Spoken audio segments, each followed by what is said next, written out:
During the NRM Manifesto Progress Report 2021-2024 presentation at State House Nakasero, the First Lady and Minister of Education and Sports, Mama Janet Kataha Museveni, first indicated the ministry's 30 commitments across the 7 priority areas.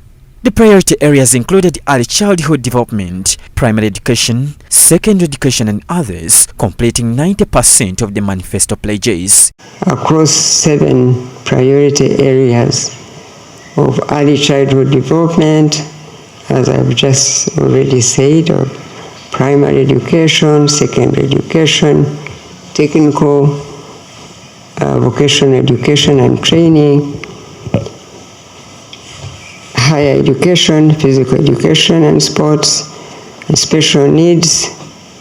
These are the commitments focused on improving quality of education at all these levels. Now B, priority areas.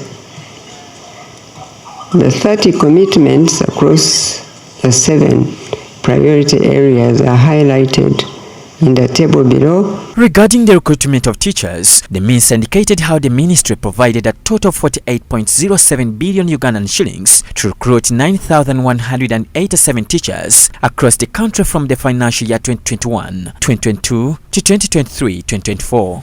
Additionally, 37.51 billion Ugandan shillings was injected towards inspection and monitoring of schools and post-primary institutions, as the minister explained. In 2021-2022, 24.09 billion was the allocation for that purpose, and planned recruitment was 4,922 teachers. In 22-23, 13.0 billion was the allocation for that purpose, and 2,654 teachers were recruited.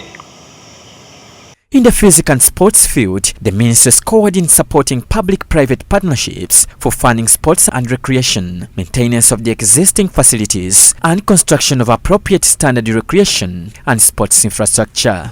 Among the facilities constructed includes National High Altitude Training Center at 100%, Mandela National Stadium 98%, Chambogo University Training Ground 43%, Hoima City Stadium and Training 18%, and others. This is in preparation for the forthcoming CHAN 2025 and African Cup of Nations AFCON 2027. Education and sports is to support construction of sports facilities like the Higher Altitude Athletics Training Center in Teriet, Kapchorwa, that is under construction. Number 2, to support public-private partnership for funding sports and recreation.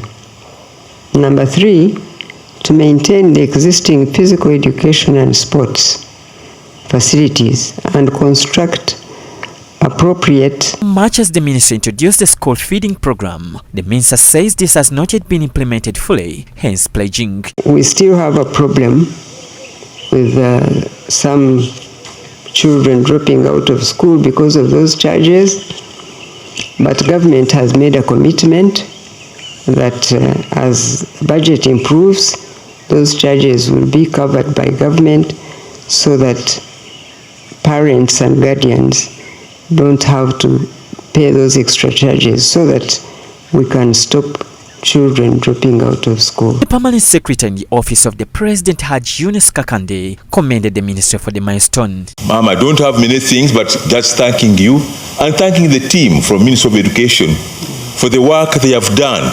It's tremendous work. Some of us didn't know about Teriet in Kapchorwa, that there is a facility which has been built there for training sports people.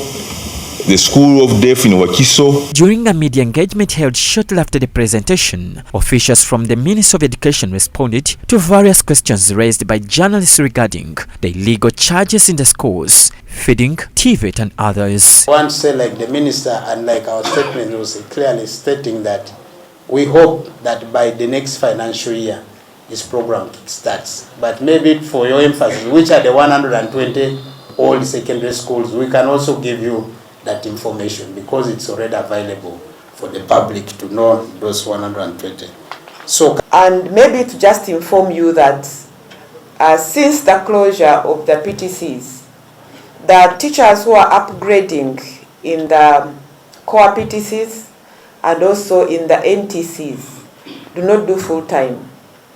It was started on like the first semester, I think, and it became impossible because all the teachers were primary school teachers and they couldn't be away. So the program changed. They now only do holiday, and I think do a few weekends. John Baptist Ahunza, Church of Uganda Family TV News at 8.